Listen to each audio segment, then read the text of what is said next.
Hello, people of Defend the House, and welcome to the worst games of 2019. It's another top 10 list!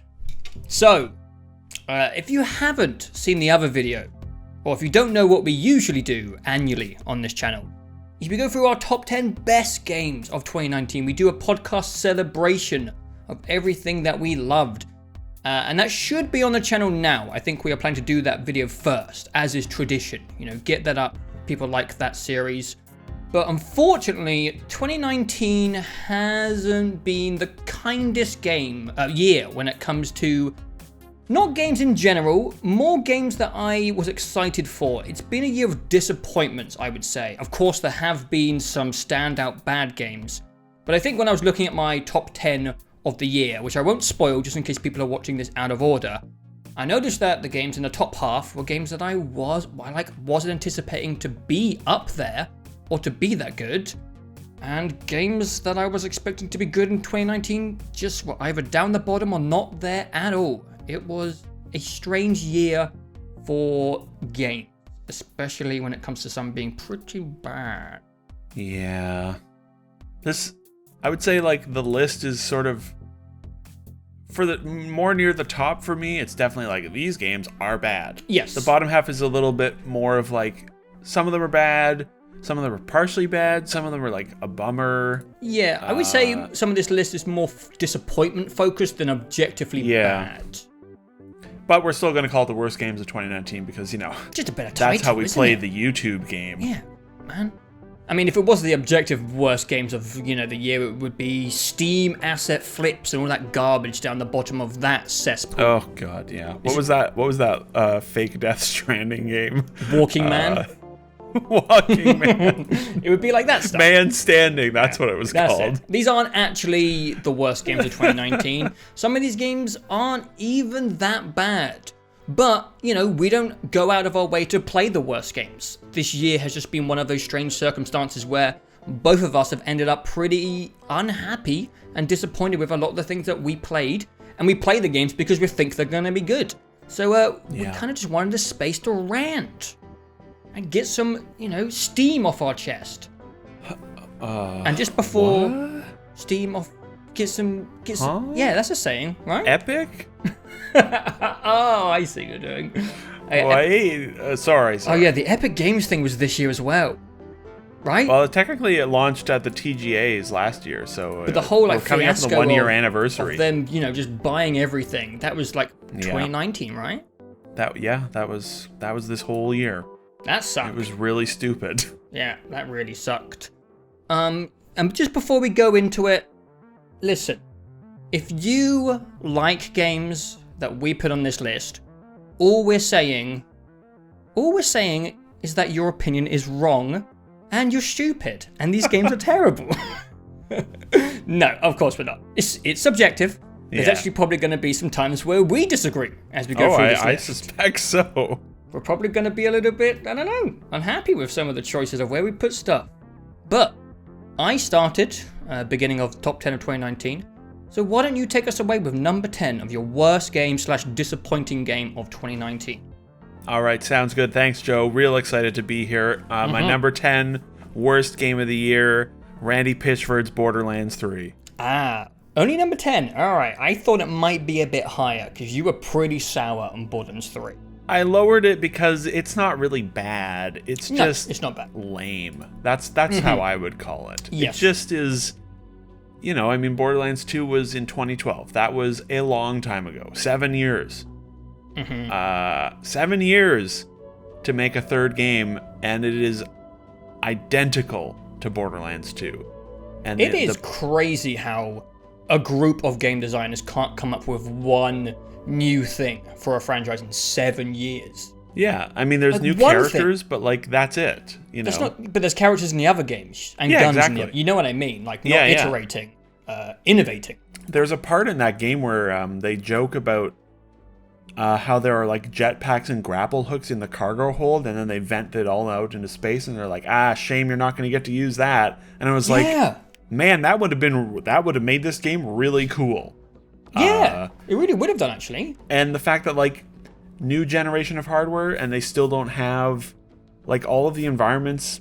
It's not one giant world or 3 giant worlds. It's just a bunch of the same linear levels, segregated zones. It feels like Fallout 4 to me, where it's you took a long time to make this game.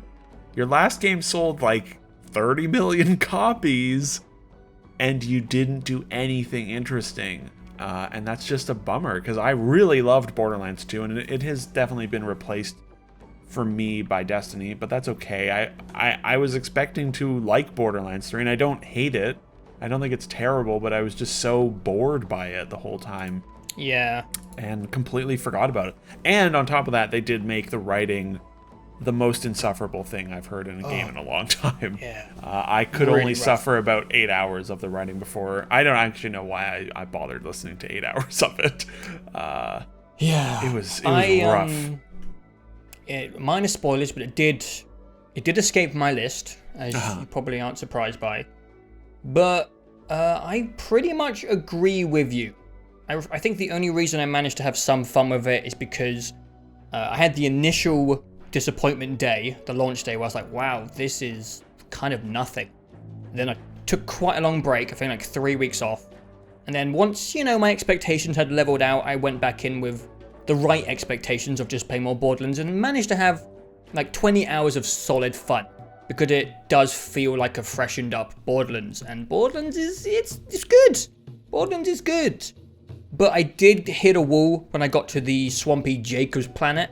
Because that planet just goes on forever. Never ends. And swampy environments they're really ugly to look at, which is, I don't think there's anything wrong with having gross areas. That's just how some areas are. But they make the ugly areas where I'm spending 10 hours of the game.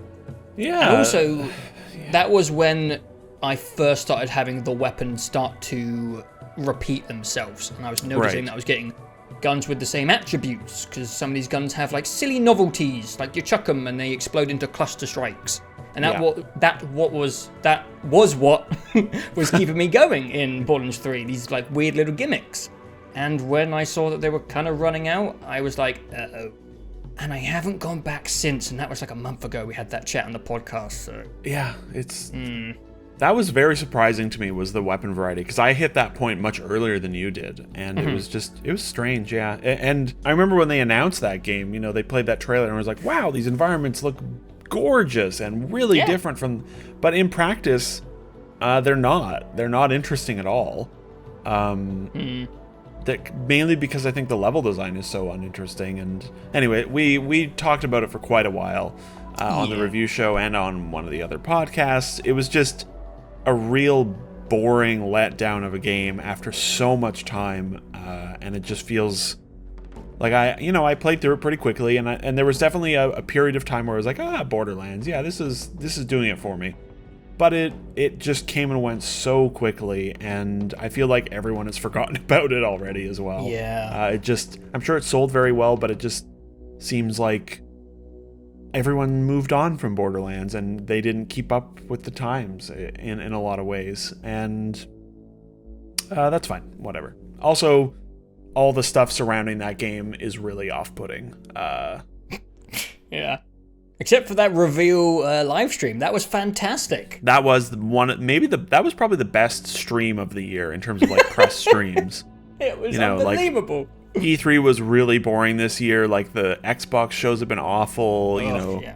I'm sure that maybe the Game Awards might deliver some good memes, but that fucking Borderlands 3 drawn out like 90-minute shit show was fantastic. Randy Pitchford doing magic for an hour. The trailer was broken twice. It was amazing. It was excellent. Yeah. Yeah, best part of Borderlands actually. It pretty much, yeah. I think you tweeted that right after that. You were like, "There's no way Borderlands 3 will be even half as funny as this press," and it was true. It was true. Yeah. That tweet aged well. It is, yeah. Should retweet that. So yeah, Borderlands 3, more like bored of these 3. lands, P. Yeah. Okay. All right, my number 10. You might not expect this because this is a franchise that I don't really even anticipate. But my number 10 for the year is actually Call of Duty Modern Warfare. Fair, yeah. And the reason Call of Duty is on my list at all is because this year I was finally interested in a Call of Duty game for the first time since, like, I don't know, Modern Warfare 3, Black Ops 2. I just got bored of the format and the way the games kind of play out, the same way every time. Mm-hmm. But the two things that I was interested in Modern Warfare was, I really liked Spec Ops back in the day. I thought it was really comfy, fun, co-op, good stuff.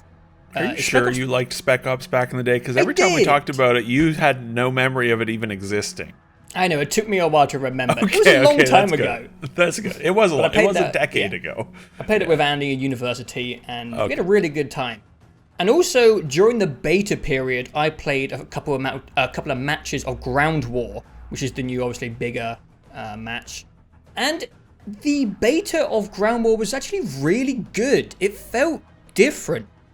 And obviously people hadn't learnt the map, there was no meta, so everyone was kind of running around, and it had this interesting like Battlefield hybrid going on. And the gunplay, the game is, I think, objectively well made. We've already talked about this in, I think, the last podcast, or the last full review.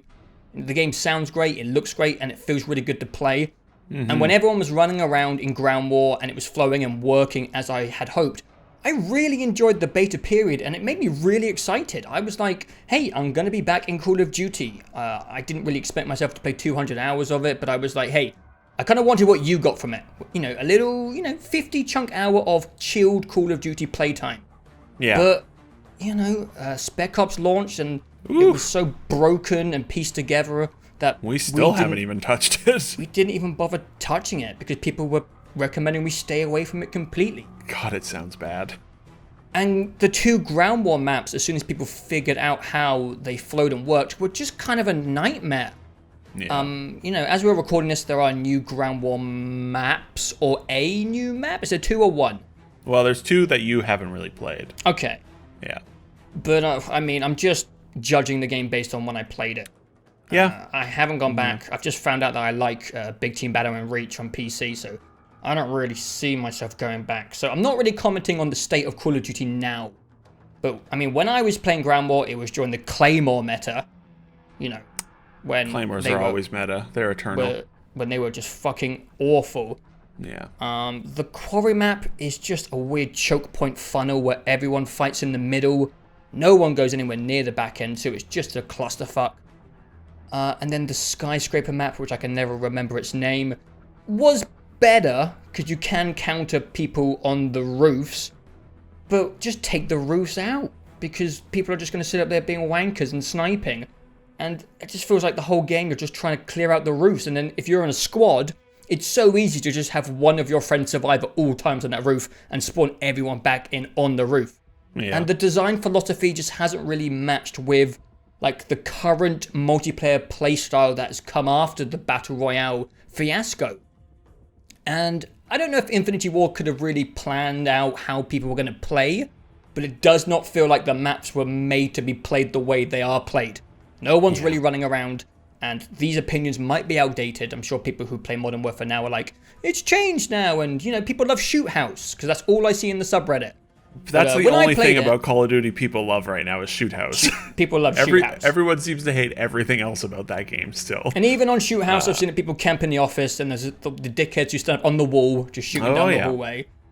But yeah, I mean, I'm mostly talking about the zeitgeist, the honeymoon period here when it first came out, which is when I played it. And this is my list, my subjective list. And I didn't like my time with Call of Duty Modern Warfare, and I was excited for it. And it was a letdown. Yeah, that's very fair. The best time I've had with Call of Duty is recording myths. And that is bad. People don't understand how awful it is to make myths. Just the worst experience you could possibly subject yourself to. It can be pretty rough. It can be pretty rough. People don't get it. We do have fun, but it can be rough. And that's the most fun I've had with the game. Yikes. Eesh. Yeah, I had like the sort of opposite experience. I really hated the beta, but I barely touched it. I thought Ground War was awful in the beta. And then I really enjoyed Call of Duty for like the first 2 weeks. And it's not on my list. It's in my like, you know, in like number of, I put together a bunch of games of like 15 or 16 games on both best and worst. And it was at like number 15 or 16 for both of those lists. Cause like I enjoyed it. It's not a bad game either. No, and I still want to enjoy it because I really do like a lot about it, and I still will probably boot it up every now and then. It's just, you know, it's just there's too many. It's really hard to just pick that game up and have fun with right now. I find. Yeah, like I'm turning into an old man, and I struggle to have consistent fun with a multiplayer game. I just don't play it. That's like, sort you of don't what have I'm to. becoming as well. You don't have to gamble with your free time anymore. Yeah, like there's I could so just many go and games replay God of War instead. Yeah, there's so many options. If you're playing a game where you are having fun 50% of the time, or even 60% of the time, I just don't think it's worth it, in my opinion. Yeah, and it's a shame because I really do want to be able to enjoy Call of Duty the way I used to. And I did put more time into it than any COD since MW2. It was only like maybe 25 hours. But that's still more multiplayer than I played in a long time of Call of Duty. And but yeah, it was probably 50% of the time I was like, this is fucking awful. And then the other half of the time I was like, Call of Duty's pretty good still.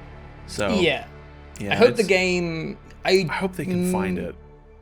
I was gonna say I do plan to revisit it, but it depends if I get bored of Halo Reach, because the next one we got is Combat Evolved. So if maybe there's a period where I'm bored of, you know, Halo Reach, maybe I'll give Modern Warfare another try, because I'm sure the meta has really changed at this point. It's not really. It's not really. I'm not going back. Claymores are still really good. The shotgun, the shotgun's not much of a problem anymore, but that's about it.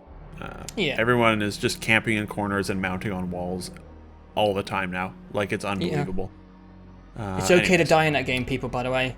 Yep. Unless you're playing Search and Destroy, you can respawn.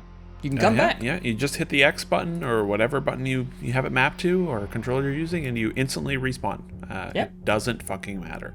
No one checks your kill-death ratio except for yourself, by the way. I was checking Titanfall. I played Titanfall 2 last night, and people were camping in Titanfall 2. Oh. They were sitting at the back of the map with snipers, Joe, in Titanfall fucking 2. God. And I was like, you people need to go back to your fucking Call of Duty right now and get out of this pure and beautiful game. Where are these people coming from? From Call of Duty. It's corrupting the youth. Yeah. Ree! All right, my number 9. All right. My number 9 is Hideo Kojima's Death Stranding. Yeah, that works. That works. Look, man, I like Death Stranding. It was on my list.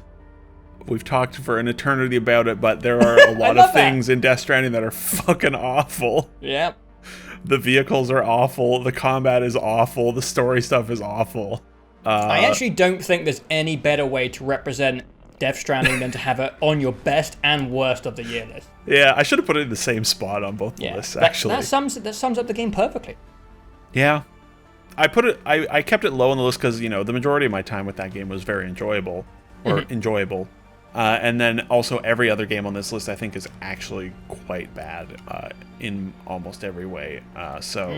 Death Stranding is, you know, we've talked about it.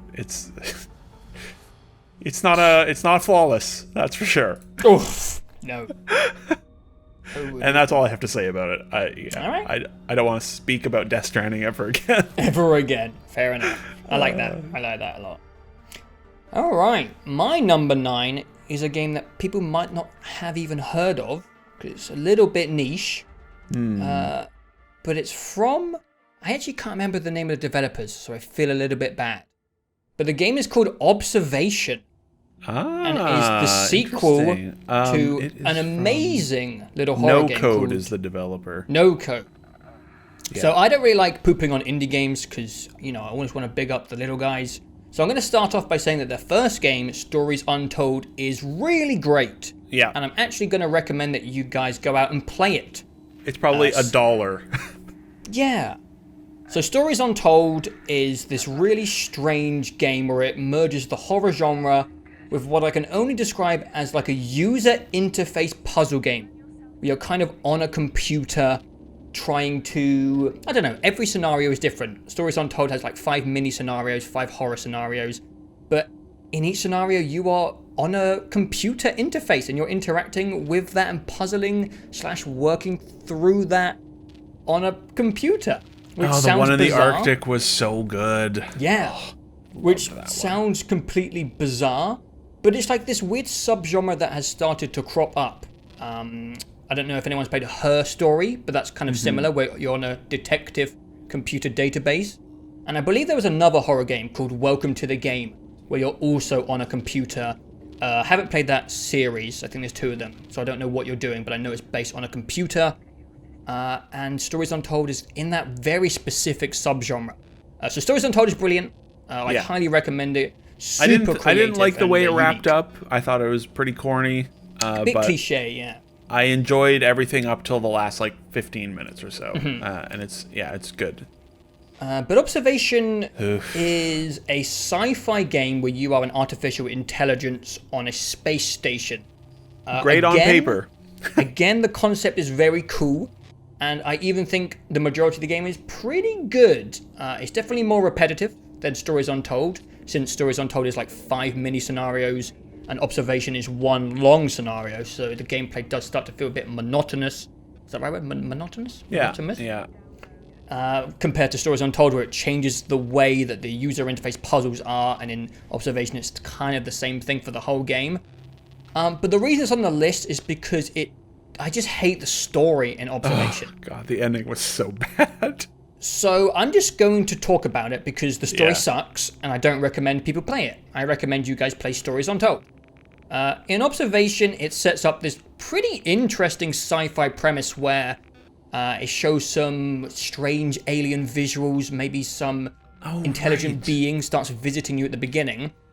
And then a little chunk into the game, you see a duplicate version of your space station with duplicate versions of the characters you know in the game. Oh yeah, that's which this is game, right? Super interesting and fascinating. I love clone stuff. And it's kind of going for like the space anomaly type thing where it's like, whoa, something's gone wrong here and there's a duplicate version. How is this going to play out? What's responsible? And I don't have a problem with people, making stuff that doesn't wrap up with a little bow on top. There's nothing wrong with that. What's the word when something is ambiguous? Is that the word I'm looking for? Ambiguity is okay. There's nothing wrong. It can be okay. In films, it's usually handled well when, sometimes the end plot isn't the main focus. Sometimes it's about the character's journey. Yeah. Or in sci-fi, it's okay to just be like, it's alien and we don't understand it. Well, like the ending of Outer Wilds is good because it does ambiguity well. It's like the ending of Outer Wilds is like the antithesis of the ending of Observation. They're both sort of trying to be ambiguous, and one of them does it perfectly and the other one does it comically. Yeah. Like space is a weird place and we are just evolved monkeys. We don't understand everything. But if you build up your whole plot to be a sci-fi mystery and then the end of the game is just, I don't know, aliens or something, that's not how you do ambiguity. That's not how you do it. You can do those type of endings if there's other things to gain from the plot. But if you come away with nothing, then it just feels like you've wasted everyone's time. And it also feels like, I don't know, you came up with this cool premise and you just couldn't figure out in the writing room and you're like, I don't know, people like 2001 where it's a bunch of wacky visuals, let's just do 2001. Yeah. It was like it just felt like they used it as a get out of jail free card, and it was like such a blue ball situation. Not the company, the other thing. And it was just so disappointing because they started off really good. The game has nice visuals. Stories Untold was great, and I like the gameplay novelty. And I'm a big sci-fi fan, and it just felt like they gave up writing it and were like, I don't know, weird aliens. We don't even understand because they're aliens. What are they up to? Yeah, it's like one camp got they understand why the ending of 2001 is good, and they're the ones that made Outer Wilds. And then there's the other camp of people that are like, it's so confusing and weird, I don't get it. Wow, it's art. And that's what they did for Observation. Yeah. I did not like Observation. It's not how you do ambiguity. You got to the ending of that game like pissed me off. Yeah. It was very frustrating. Like, there's a film on Netflix called Annihilation, which I think does it really well. Where at the end of the film, I mean, minor spoilers, they're just like, I don't fucking know what that thing was. Like, we have no ideas. We can't even comprehend it. But the plot of the movie, Annihilation, sets up other things. There's other objectives, like finding the people in the bubble, figuring out what the bubble is. So there's things to gain from that journey. If nothing gets answered, then it's just like, well, what was the point of the entire movie? Yeah. Yep.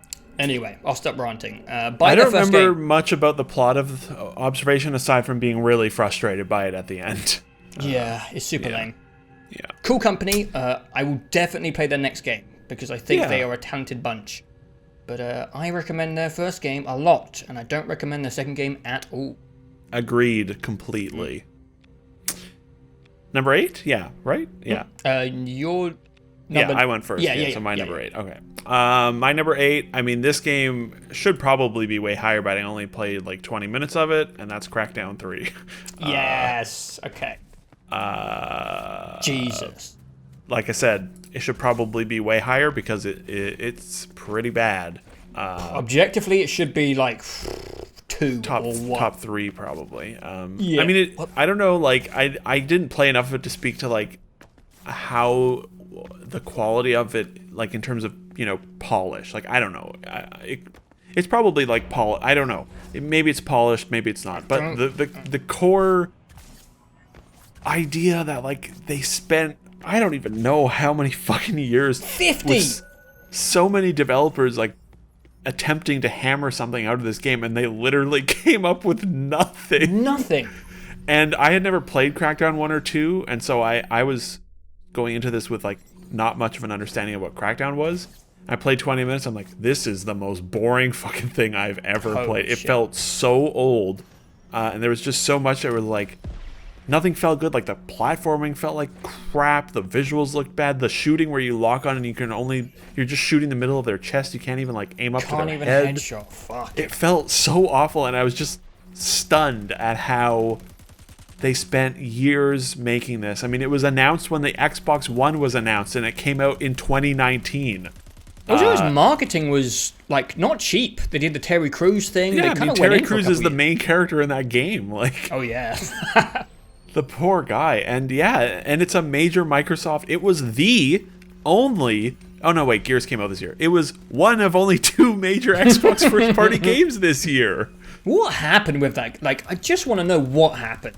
Oh my god, it was terrible. But I only played like, I think I played under 30 minutes of it, so I just am not. I don't feel very qualified to talk about the depths of why it's bad. I just was so amazed at how mediocre it was, and I guess I'm glad Game Pass exists, so you can try Crackdown 3 for 30 minutes and be like, wow, that is one big pile of shit, and uninstall it and never play it again. And even their multiplayer was like, this was the game that they announced with the Xbox One and said like, the power of the cloud is going to change the way multiplayer games work, and then you just see like the final shipping game, and it's just, there's like, oh, the walls sort of destruct a bit, and it's like, Battlefield's been doing this on last gen better. Like, it was, what a complete turd. I don't even know why I don't know why this game wasn't canceled like 3 years ago. No, that game is very confusing. Yeah, so a weird thing. Not much to say on it. I'll have more things to say as we get closer. And once we get into like the top 6 here, I would say I have more feelings on things. But right now, everything on my list is kind of just like, that's what I feel about that game. Okay. Yeah. All right. My number 8 is Far Cry New Dawn. So I was not excited for Far Cry New Dawn, but I've always admitted on this show that Far Cry is my guilty pleasure. It always has been. And then 5 was a letdown just because they didn't do that much compared to 4. They didn't innovate or push it forward.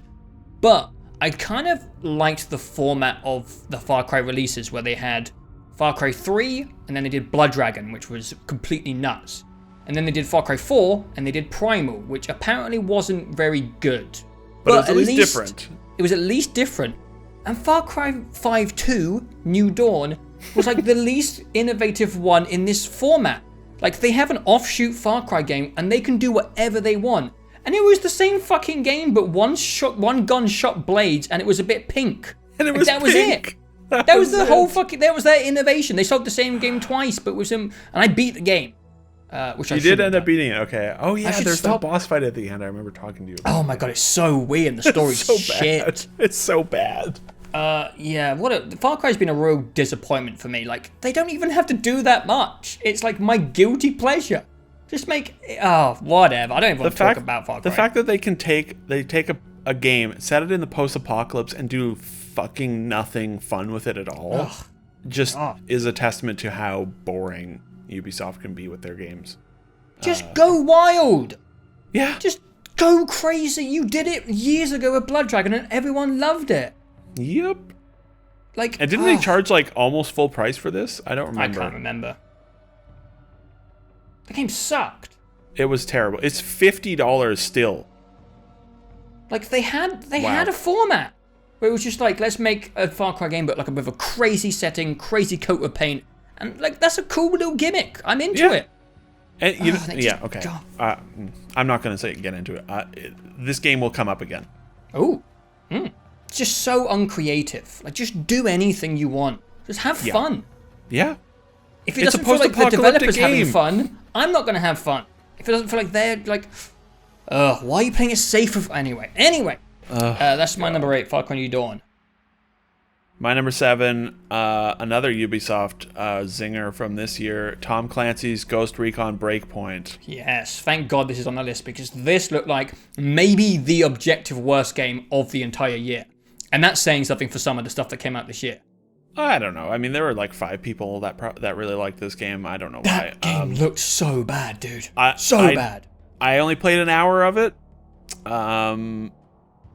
But it was really not good. And the reason I stopped playing it was because I did the first mission after the tutorial. I go and talk to this guy, and I have to watch this like long unskippable cutscenes. I think they patched it so you can skip the cutscenes now. Wow. Or maybe you could always skip them, and I was just being stupid, and you have to hold the button for like 15 seconds or something. I don't know. Watch this shitty-ass, boring fucking cutscene of, like, generic military people talking to each other for 10 minutes. And this is, like, the first mission of the game. It's like, oh no, an ambush, and guys drive up in trucks and you take cover, and then it says, pull out your drones to tag enemies. And as I pull out my drone and I'm trying to tag the enemies run directly to me behind cover and shoot me in the head while I'm in cover using my drone. And I don't have time to kill them because they made the game like weirdly hard and like a survival game. And that happened to me 3 times in a row, and I uninstalled the game and never touched it again. It felt like the game was completely broken. Yeah, it looked broken.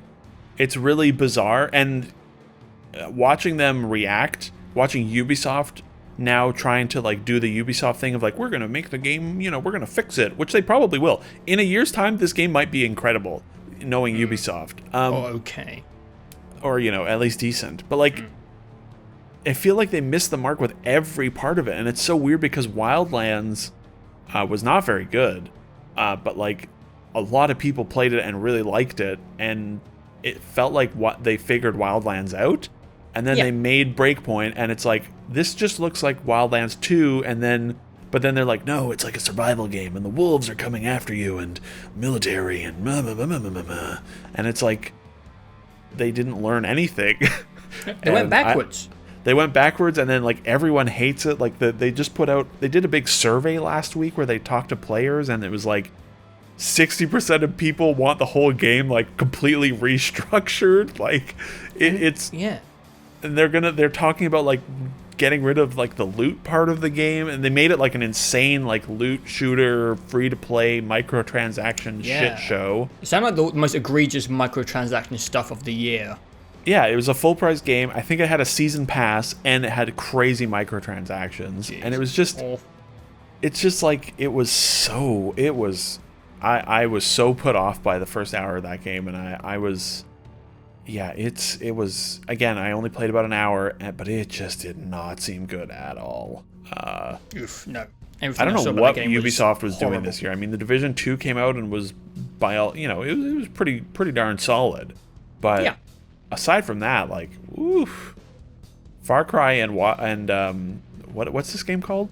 Breakpoint. What bad games? Those were bad games. Yeah. Breakpoint was a bad game. So.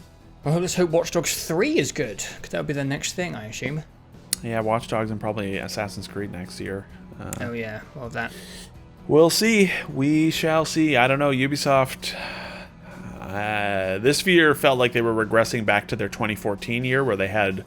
Watch Dogs 1 was just an atrocity, and then they had Assassin's Creed Unity. Wasn't that bad.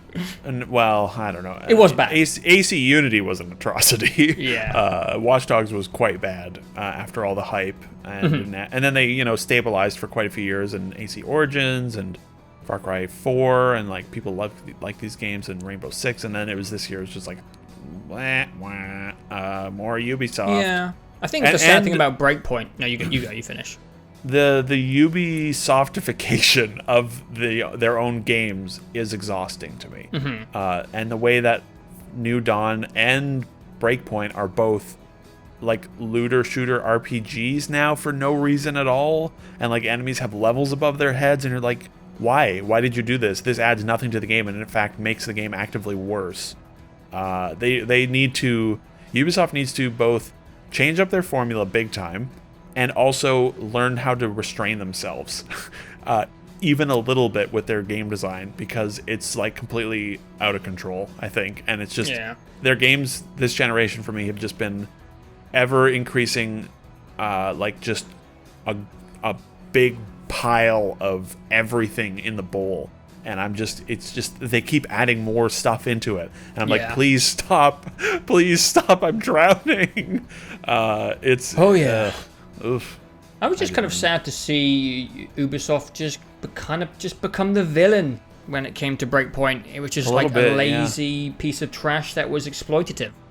Yeah. And every time we talk about Ubisoft, I think me a little bit more than you, I'm always the optimist. I'm always trying to hold out hope, because I like the potential of Ubisoft's work. And I'm like, every time we review one of those games, I'm like, they just need to go a little bit further, and they're actually going to start making like really amazing products. And it was just sad to see them go the opposite. They went backward and they started making worse games. And it's like, well, great, there goes that dream of, open world games that are pretty good, coming out at a nice rate. I mean, some people like the 100-hour Assassin's Creed new format, which is fair. It's not for me, but I think that's at least well made. But I don't know, whatever. Yeah. I'm already sad. Odyssey wasn't very good last year either, honestly. Well, people loved it. Well, people are dumb. People are strange. Your number 6, 7, 8, whatever we're on. 7. My number 7 is definitely not that bad of a game. I think this is the last, what I would say, disappointment, where it's like a subjective disappointment, and everything above this I do think is bad. I agree as well with my list now. From 7 onwards, This is the last, I had expectations for this game, and it shattered me. And that is The Outer Worlds. The Outer Worlds was my most... No, not my most anticipated. This is the biggest disappointment of the year for me. Yeah. I like Obsidian. I like their work. I liked New Vegas. And it was just really exciting after the Fallout 76 fiasco to have a space RPG back on the menu, boys. We're going to get back on a spaceship. We're going to have, an RPG action space drama, and I cannot wait. And it felt like they had regressed format and innovation-wise a lot compared to what Bethesda games had come up with. And I just hate saying people are going backwards from Bethesda games because it's just such a disgusting sentence to say because fucking hell. But I just think, we went through this in detail in our last full video, so I'm not going to go back into everything that I thought was bad about The Outer Worlds, because I think you should listen to that chat. I think The Outer Worlds chat was a real good part of that review. It was very interesting. But I think Fallout New Vegas is objectively better than this game, except for graphics. And that game's 10 years old, so... And maybe polish, but yeah. Yeah, The Outer Worlds was... Yeah. It should not be worse, more boring, with less options than a game you made 10 years ago, even if the circumstances budgetary were different. You can always figure stuff out. Just, the Outer Worlds was an absolute snooze fest and lacked any creative features to the genre. Super bland, super basic, and a big disappointment. And I think that's all I'm going to say. Oof. All right. Well, what the fuck is that noise? Anyways, number 6 is a game you've already mentioned that I liked or I disliked a lot more than you did. Can you guess what it is? I think it's Fallout New Dawn.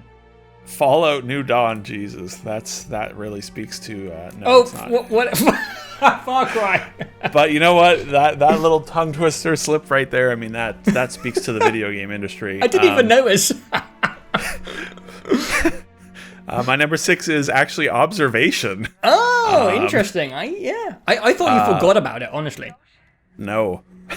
Oh, okay. I forgot about the story, which was bad and disappointing. But I actually thought the game as a whole was not good. I thought the puzzle design was garbage. Every puzzle was just like, haha, look around until you find it, Lamau. You'll never get it. It's so hard. Like, I'm an AI.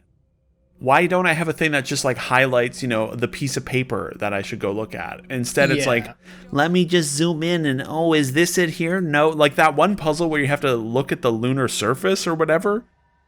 Yeah, that's a weird one. You have to do that like twice, and it's like there's no indication at all where you're supposed to be looking, and you have like a 50 by 50 grid, and you're looking for a one point on this grid, and it's just like, just scan it until you find it. It took me like 15 minutes. I had to look at a video to try and zone in where I should be looking, because just the way I was moving my cursor around, I just happened to miss it every time. Like, it was the puzzle design I just was infuriated by throughout that game, because it was just constantly, it didn't feel like it. A puzzle doesn't feel like a puzzle when the whole thing is, you'll never find it. Haha. You'll never find it. Where is it? I'm not playing hide and seek. I'm trying to play a puzzle game. But yeah, it turns out I was playing hide and seek. And then in addition to that, like, I was disappointed because the main premise, they don't allow for anything fun to be done with the main premise of you're an AI controlling a ship. Every time you have to do something with the ship, you can only do the one thing with the ship. It's not like I should be able to open the airlock and vent the station and get a game over screen, Yeah. But you're not allowed. So it just felt like a walking simulator, basically, where it's just like, you have to play this game exactly the way we designed it, and there's no choice whatsoever, and there's no like experimentation or fun to managing the ship. It's not. You can't do anything interesting, and then the puzzles sucked, and I was having a bad time with them throughout the whole game. And then they introduced like the ship navigation where you can fly around, which was awful. And you don't know where you're supposed to go because, again, there's no waypoint for whatever reason, even though you're an AI computer. And then the story sucked. So I had a very bad time with Observation and thought it was actively poor from beginning to end. Well, that's not true. The first like 30 minutes, I was like, wow, this game seems really cool, actually. And then it just got worse and worse from there. So, play Stories Untold. Yeah, Stories Untold is good. The ending is dumb and bad, but like the majority of that game is quite good, and it's so cheap. Cool. It's so cheap as well. Like it's game. like $4 or something. So yeah, hopefully they learn something from it. But people seem to really like Observation, which is yuck, disappointing. Like it. I'm just trying to find how it reviewed. I'm just curious. Is there not a Metacritic? Oh, whatever. Who cares? Generally, people seem to like that game, which I was. That's why I bought it. You know, you see people being like, "Oh, this new indie game is this thing's pretty good." They're all dumb. It's like it was like Observer last year or 2 years ago. Yes, like people loved Observer, and that game's fucking terrible. I did not like that game. And Observation, I would say, is the same, 79 on Metacritic. Okay, I mean that that's not, but still, anyways, that's Observation. Don't play Observation. Yeah, as we said already. All right. All right, lay it on me. Now we're going into the stuff that is bad. Mm-hmm. This game was bad. Here we go. My number 6 is Trover versus the Universe. Oof. Jeez. Is that the VR game? It can be if you want it to be. Oh, okay. So, I'm probably going to get made fun of for this, but I think Rick and Morty is really good. I know its fan base is really kind of shit, and the season 3 fiascos of Pickle Rick and the Szechuan sauce and IQ thing really kind of soured that series. And I didn't even finish season 3 for months because the community was fucking unbearable. And I just didn't want to be a part of the people who are watching the show. Yeah, but then I watched season 3 and Rick and Morty is just kind of brilliant. I don't know if I know you haven't seen it, Jamison, but for people who are like not watching it by protest, Rick and Morty is a strangely intelligent show, which is where like the ironic IQ thing comes from. It basically creates high concept sci-fi environments and then puts a bunch of idiot characters into it. And the contrast of like really fun sci-fi ideas mixed with dumb idiots doing stupid things just makes it a really interesting experience. But Justin Roiland is not very good at improv. No. He's not good at improv at all. And that I really thought they were self-aware about the fact that Justin Roiland can't do improv. Because there is one episode on Rick and Morty, which is like a fan favorite, and it's one of my favorites, where Justin Roiland gets really drunk and goes into the booth. And the concept of the episode is Rick and Morty are watching interdimensional television, where every TV show, every TV channel is from a different dimension. So the rules and the world and the aliens keep changing. And Justin Roiland just went into a booth and just spitballed stuff while really drunk. And then the poor animators had to try and figure out how to make it into an episode. And it works because it's something we hadn't seen before. And it was breaking like the fourth wall. Like Justin Roiland is just laughing in the episode. And it kind of breaks down the barriers. And it just seemed it was just neat. Like no one had really done anything like that. And then they tried to do it a second time. And it just wasn't funny the second time because the novelty factor was gone. They did like the exact same thing. It's interdimensional television. I think it was in season 3. And it just wasn't the same because, it's the magic of Justin Roiland like laughing mid-take and it being in the episode was like a cool novelty. It was breaking down the fourth wall and it just didn't really work the second time. And also, like, the episodes are 20 minutes in Rick and Morty. And if it didn't work for 40 minutes. And Trover is like 5-6 hours. Ugh. This game... Oh my god, the commentary in this game is so fucking annoying. It's worse than Borderlands 3. Oh no.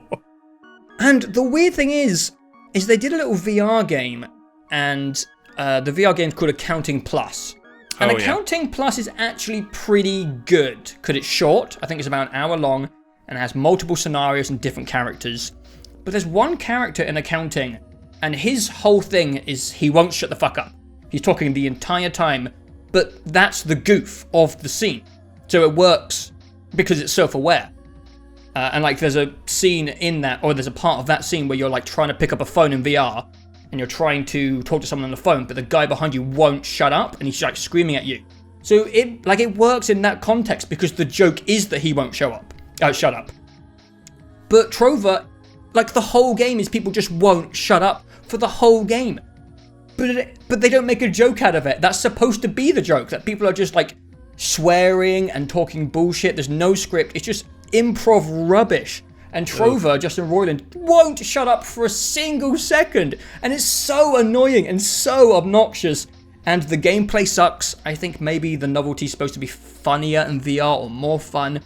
But it's just people yelling, and none of the characters are fun or interesting. None of the premises are interesting.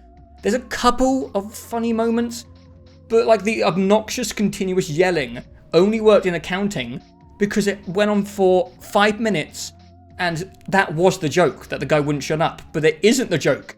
It's just part of the game. And it's so frustrating. Holy shit, Trover vs. the Universe is a nightmare. It's a headache, and it sucks. I had no idea this game even came out this year. God, I avoid all of his stuff. I've only ever seen him doing improvised stuff, I think, and that's why I have avoided all of that, because I just, every time he opens his mouth, I'm like, this guy is not funny at all. No, well, most of Rick and Morty isn't improv. Like, it's scripted. Written, right? It's scripted. Yeah. No, they do have some, improv But that's moments. why I have never paid any attention to any of it. It's just because I've been exposed to, that was my first exposure to this fellow and the universe or whatever. Yeah. And I was just like, this seems awful. Right.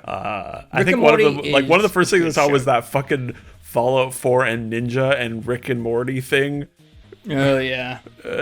So I guess not the best first impression. No, but the thing is, like, the improv stuff works when it's the joke that he's not very good at improv. And he's forcing animators to make, interdimensional television adverts based around his garbage improv. That's funny. Yeah. It's funny to watch animators like, Jesus Christ, how do we make this into a thing? He's talking nonsense and he's drunk. But, it feels like everyone has said that he's always so funny, and now he just thinks he's always funny no matter what he says. Yeah, his improv skills are bad. Yeah. I like them as writers. I think Rick and Morty's a funny show, really creative and interesting. None of that in Trover, just yelling. All it is yelling. That does remind me of Borderlands 3, though. When he said nonstop yelling and terrible jokes that aren't funny at all, that it really did remind me of Borderlands. It's worse than Borderlands, I'll tell you that. Oof. Wow, that's hard to imagine. Worse dialogue than Borderlands. Wow. That's exciting. I didn't think that was possible. That's exciting. Humankind knows no bounds. Yeah, Trevor sucks. So my number 5? Yeah. Mm-hmm. That was your number 6? Yes. Right. All right. My number 5, again, it probably could have been higher, but I didn't actually play it. I just watched you play it, and that was Man of Medan. My number 5 is also Man of Medan. Look at it. Look at us. Look at us. Oh, man. Not only is Man of Medan disappointing, it also sucks. Yeah. And the thing about Man of Medan is people said it was bad, so we already went in being like, okay, it's not going to be as good as Until Dawn. We expected it to be bad, and it was worse. It was, and we had played, what was that turd called? Anyways, whatever that thing is. What was that called? I have no idea. Let me check my records here. We did play through that whole thing. Hidden Agenda. Agenda. Hidden Agenda was really awful. Yeah. Just like an unfinished mess, I think. And Man of Medan, so we should say, like, Until Dawn, fantastic game. We both love Until Dawn. It was both, I think, it was both on our top 10 list of the year. I don't, it was high. It was quite high for you. It was in like 6 or 7 for me. I had a great time with it. It did corny teenage horror, lots of funny jump scares that were just like, haha, you got me, you goofs. Yeah. And the characters all of them ended up being way better than you thought initially. And you get weirdly attached to them, and you have fun all the way through. It's pretty grisly and gnarly at times, and Until Dawn is a great, fun, goofy sort of B-movie horror game experience that people should still go out and play if they haven't. And Man of Medan, on paper, they were like, we're going to be doing more stuff like Until Dawn. We're doing horror again, except it's going to be smaller, and they're going to be anthologies. So it's like, okay, great. That's a great idea. Like 5-6 hour games, You get a new one every 9 months, and it's a different story. Fantastic. I love that. But I guess they just don't know how to make anything good anymore. I don't know. Like, it was... Man of Medan has, like, almost no story whatsoever. And the pacing is really weird. It's like a 3.5 hour game, 2 hours of which are setting up things, and then the last hour of which is not really much happening as payoff. And the characters suck.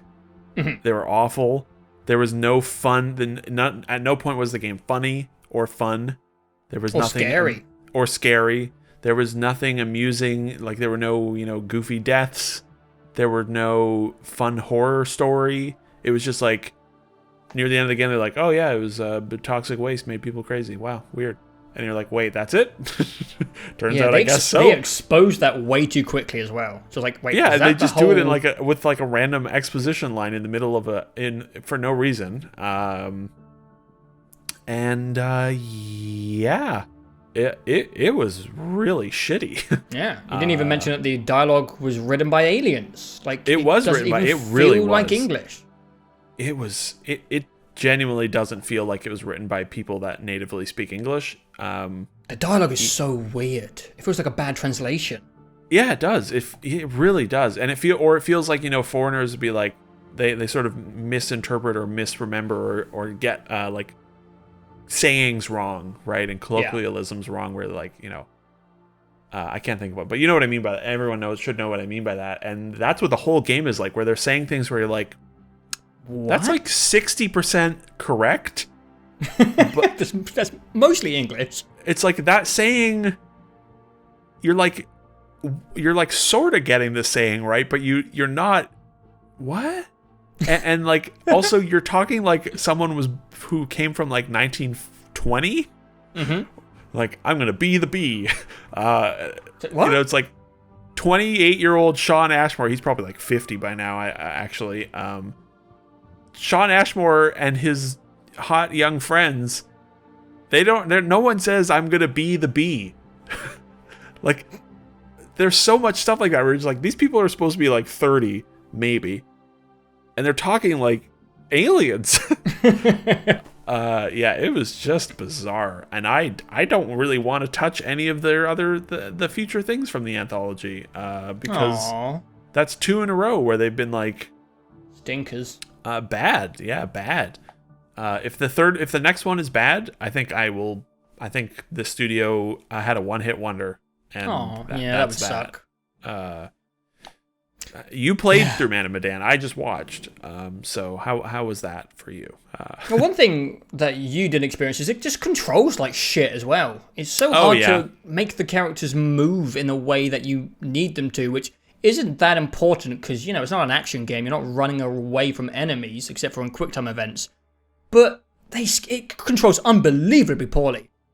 I think the weirdest thing about the game is just the pacing. Like, it's 2 hours to get onto the boat. And then there's like 30 minutes where I was like, oh, this is getting good. This is getting fun. And then he just exposes that everyone's hallucinating. And it's like, wait, you just removed the threat from the horror thing. And what a boring solution to it as well. Like, you're making an anthology horror story. Why not just come up with fun, crazy stuff instead of, oh, they were all hallucinating? Yeah, like, and the way the characters acted was so bizarre. And that is kind of a trope of horror films when you're like, why don't you just, grab the guy, there's 2 of you, overpower him, get the gun. But this had like really bizarre behavior from the characters. It was like, why are you doing this? Why are you like all the time? What are you saying? Why are you doing the things you're doing? What is this game about? It was so weird, that game. It was really bad in bizarre ways I did not expect it to be bad in. When people said it was bad, I was like, oh, it's just going to be like silly and stupid. Not just like poor. And like parts of it look amazing, and then there's like they show the ocean and you're like, this looks like a PS2 game. This looks like tissue paper. And it ran poorly and was like it seemed really low rent across the board, and also made by aliens. It was a real bummer, honestly. Yeah. Because I thought it would at least be fun. Me too. Entertaining. We thought it'd be fun bad. Yeah, but it was just a slog. God, it was boring as well. It was so boring and dull, and oh my god, the writing is so bizarre. Yeah. My number 4 is Far Cry New Dawn. Warranted. Yeah, played through that whole game. The story stuff is awful. It's the most self-serious shit. It took all the bad self-serious garbage from Far Cry 5 and doubled down on it. And actually, like, straight up removed the few parts of Far Cry 5 that were kind of funny, like the side stuff. There was nothing funny in this game at all. So the story was garbage, complete garbage, self-serious trash. The changes to gameplay I really hated, like the making it like RPG levels where enemies have a level over their head, and you have to like get, the next tier of gun to shoot them, so it doesn't take you 30 minutes to kill an enemy, and that there was no gun customization, that you're limited to the tiers of guns, where it's like, this level 4 one has these guns, but I don't like any of these guns. Why can't I just customize my guns like in every other Far Cry game? That stuff was bad. The complete lack of creativity and fun, like you said. Just, it's a post-apocalyptic game. Just you're allowed to do stuff in that. You're allowed to have fun. And then the fact that they actually do introduce mild, potentially fun stuff. Very, very in the last like hour or two of that game, you get a double jump, and you get like a ground pound. And it's like, okay, first of all, why were these not here in the first hour? Why is this not the whole crux of the game? Is like you getting weird superpowers, because that would be more interesting. That would be a spin on Far Cry. That's something different. But then they also just like you still take fall damage when you do a double jump and miss a ledge, and it's like. But why? Just have a little fucking fun, please. I don't like the Far Cry games. I have not really enjoyed any of them. But this one I especially did not enjoy. And it was just frustrating from beginning to end. Because it was... And that it came out less than a year after Far Cry 5. Which I also didn't like. It was. It really... And it was like $50. For the same map, except it's pink, and a terrible 12-hour story. It was really... I had a miserable time with Far Cry New Dawn. That late boss fight, oh my god, those boss fights at the end were so bad. Oh my god, I forgot about those boss fights. Oh, there was my god, they you have to fight the bad. sisters, and then you also have to fight that weird like giant monster. Oh my god. The sisters It was janky as well, that game, for me. Like, for the sister fight, I just stood still, and one of the sisters just, like, froze, and I just sat there shooting her with a heavy machine gun for, like, 30 minutes straight, where it's just, like, they were just, like, these boss sponges, or these bullet sponges that you just... Yeah. And they're just, like, normal human enemies, but because they're, like, RPG level 6... it's like, oh, my LMG is only level 5, so I'm only dealing like 1% damage with every 10 bullets, and it's like, this is just so stupid. Like, they're a human enemy with no armor, and you're shooting it takes 600,000 rounds of heavy armor-piercing bullets to kill a human, and whatever. Far Cry New Dawn sucks. They shouldn't have released it. Bad game. This is fun. It was completely forgettable, but it was also like, I really did not think it. I did not have a good time with that game at all. They needed to do like the Saints Row 4 treatment to Far Cry. Just be like, fuck it, it's crazy shit now. Who cares? You have superpowers. But no, Ubisoft just seems intent on doing nothing interesting. Yeah.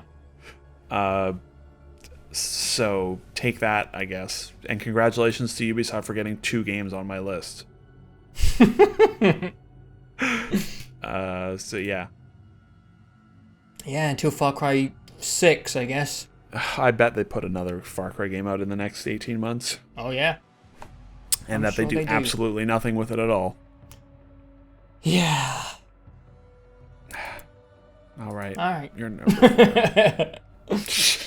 All right, so my number 4 This is actually kind of similar to Observation, where I really liked this company's first game, and then they made a second one, and I thought it was really shit. I even actually mentioned their first game when I talked about Observation. Do you know what it is? No, I've forgotten our conversation about Observation. So, the people made a game called Her Story, which is a really cool detective game. Oh, yes. And they made a second game this year called Telling Lies. Oof. And this game sucked so bad. It was so shit. I can't believe how bad this game is. So, for people who don't know, I like that with Observation and Telling Lies, I can at least give these guys a shout out for something that I do like. It's nice to be able to dunk on indies. Her Story was neat. Her Story is neat, and it's so cheap now, and it's on like iOS and the iPads and everywhere. Super cool detective murder mystery game where you can only see segments of interviews at a time, and you're mentally piecing together the plot using this really old police operating system. Super cool.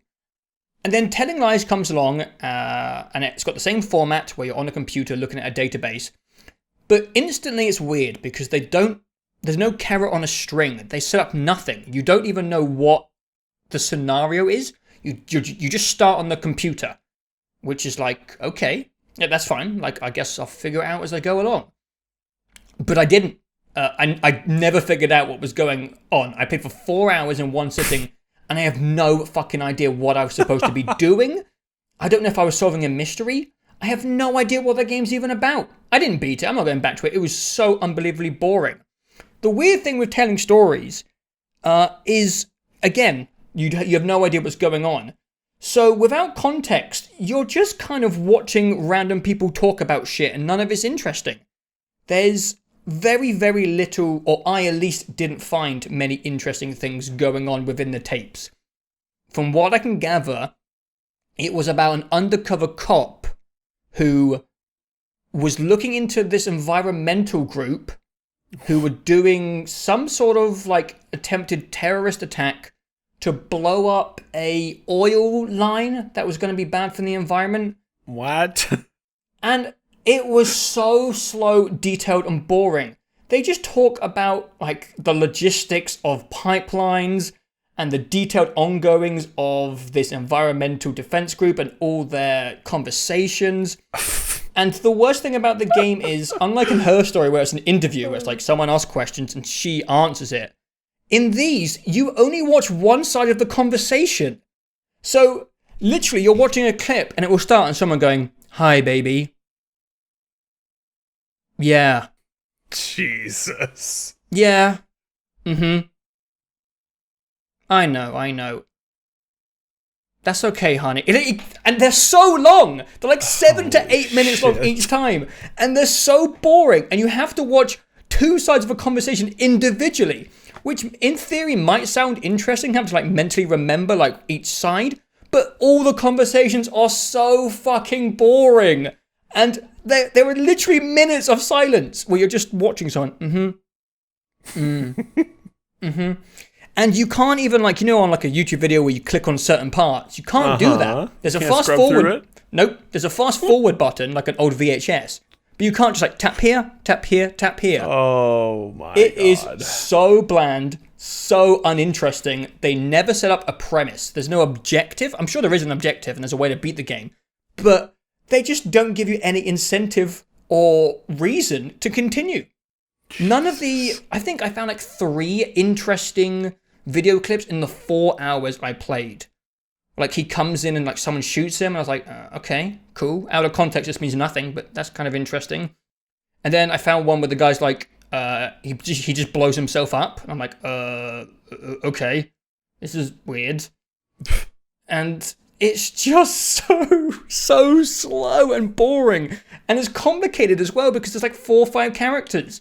Her Story was this like perfect, clean format where it's one lady telling one story and you are rearranging her testimony.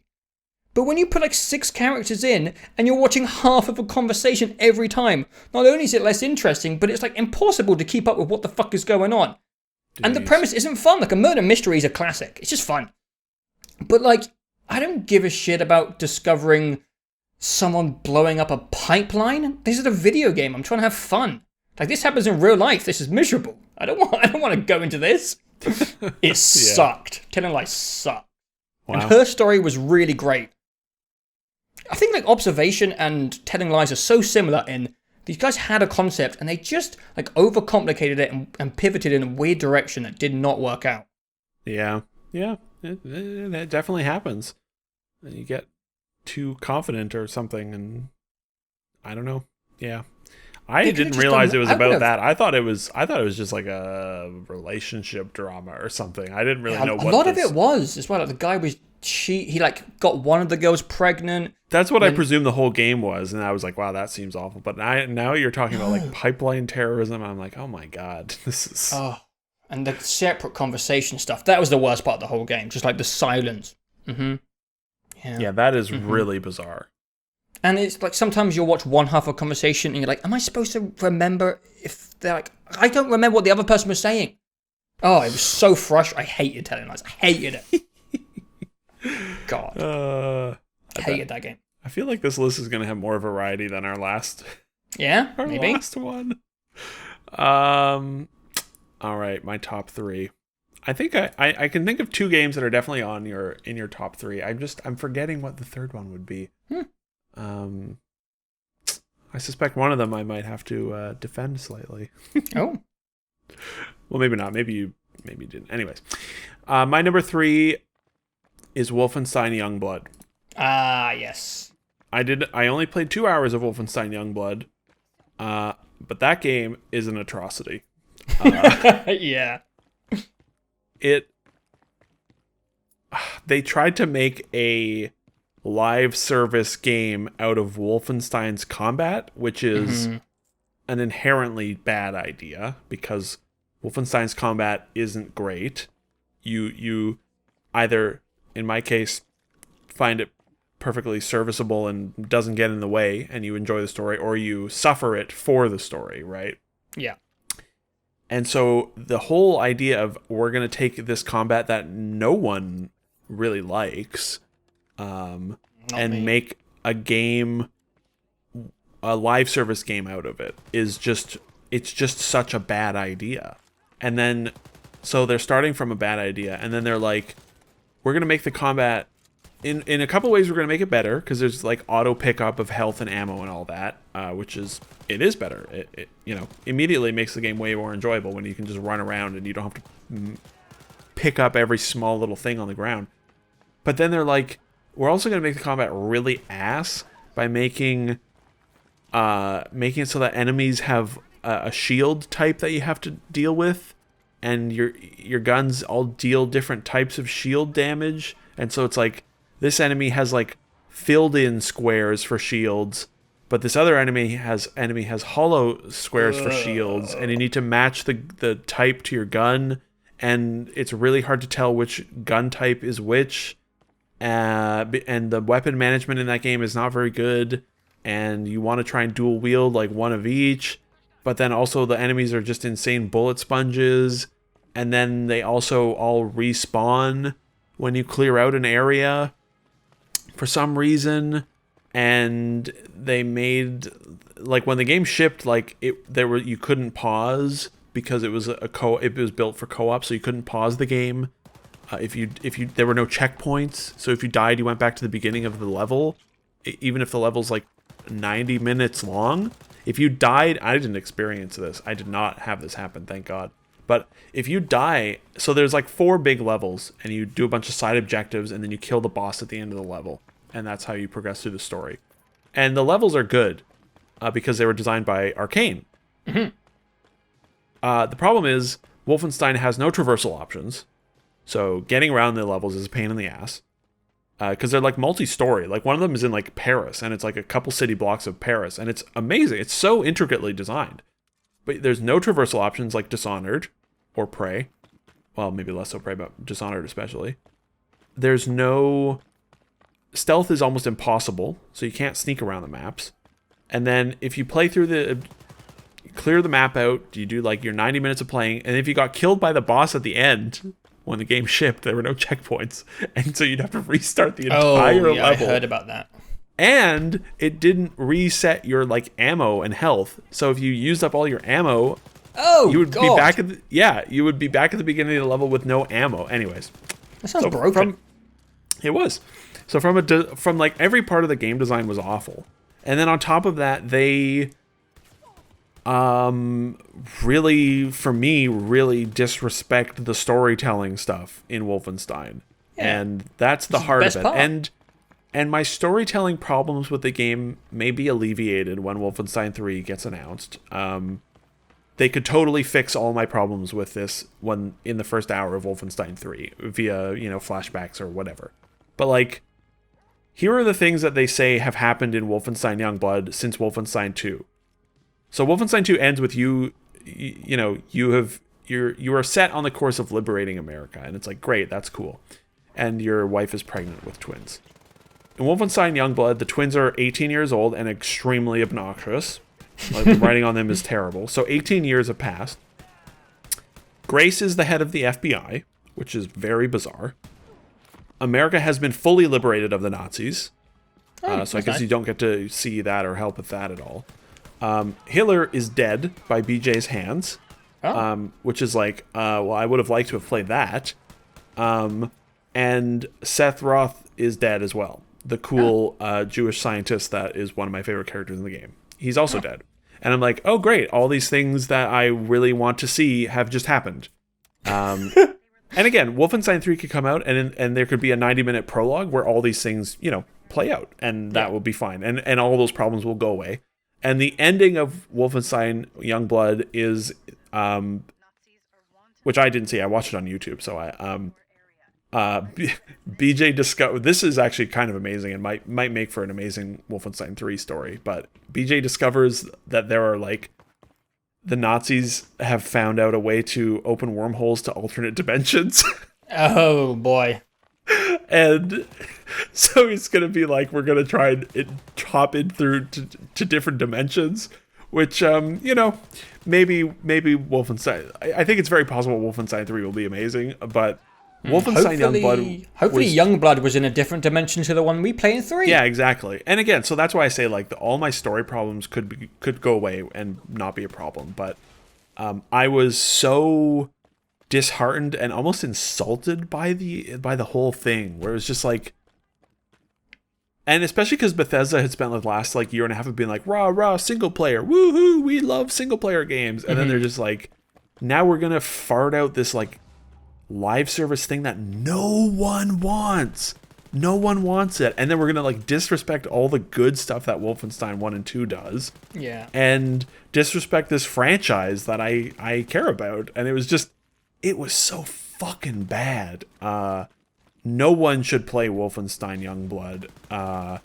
They should not have made it. It's what remember back when E3 a year and a half ago, they announced Moon Crash for Prey, and I was like, oh, here we go. They're ruining Prey. Why would they turn it into a roguelite? And it turned out to be amazing. That's what Youngblood turned out to be, where it's just like, I was worried it was going to be bad, and it turned out to be way worse than I thought. And it's a terrible video game, and it insults something that I like a lot, and it really bummed me out a lot. It's I don't know why. I have no idea why they made this game at all. It's very weird.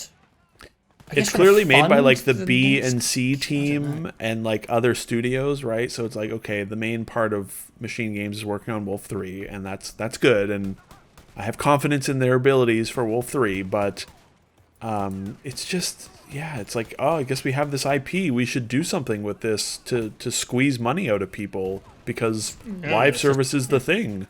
Statistics say that people love, shooting enemies with different X and Y, and live service games, you got to get on this trend.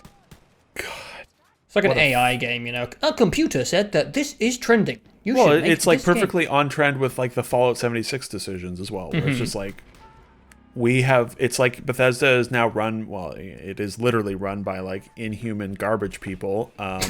businessmen who are just like, we will squeeze the money out of them until they die. And it's just like, buy Skyrim, buy Skyrim, buy Skyrim. Yeah. We're just going to mistreat all of our IPs until we've burnt everything to the ground. Like, yeah, that's what it feels like. That's what it feels like they're doing. And I'm like super concerned that Wolf 3 is going to be a mess because of this. And that would break my heart, because Wolfenstein 1 and 2 are amazing. For story, at least. It would be good. And characters. Why would you make a Wolfenstein game where they get rid of all of the good characters from Wolfenstein 1 and 2? Why would you do that? Because computer said so. Yeah. Business suit. In a computer wearing a business suit. That's what this game was made by. Moving on. All right. My number 3. I actually didn't play a lot of this game, so it feels a little bit cheeky putting it this high on my list. But I just feel like I was there for it. We talked about it a lot. I felt like I was on the front lines of everything happening with this game. And a certain article came out about the game that was so miserable and sad. I just kind of hate this game and everything about it. And that's Anthem. Did you even play Anthem? I played 2 hours of Anthem. Oh, you did? Okay, I didn't know. I kind of feel like I'm cheating putting this on the list. But I did play it, and I really just hate what this game did to the people who made it. BioWare is one of the beauties, or they were one of the beauties. And Anthem to me was like a fun meme. Until I read that Kotaku article. Jeez. And if I remember correctly, like Mass Effect Andromeda was kind of dragged into the mess. Like those two games for a short period of time went hand in hand. Pretty similar kind of like ended story up ruining for Andromeda, yeah. There was like crossovers.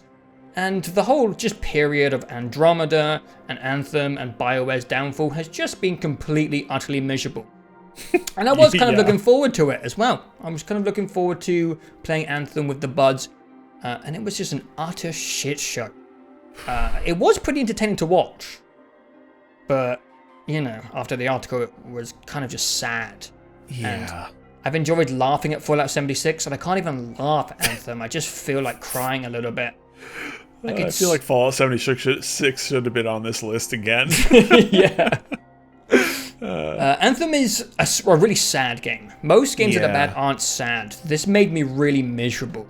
And even though I only played, I think, like an hour and a half of, I think it was the beta as well. I just feel like... Yeah.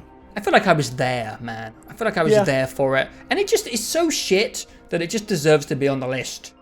Yeah. And you led me through the whole battle. I was there all the way listening to what you went through. So I just feel like vicariously I lived it, mate.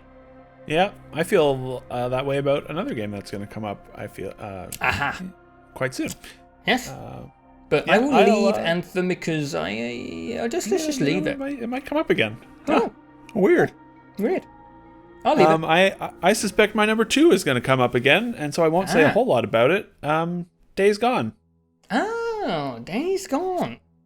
Weird. Maybe I'll just bite my tongue for now. Days Gone is my number 2 worst game of 2019.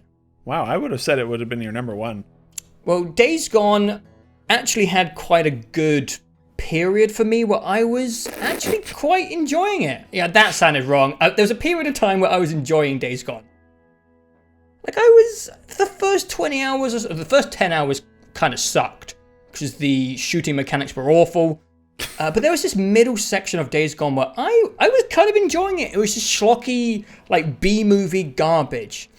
But holy shit, did Days Gone stick around like a bad fart. It just never, ever wanted to end.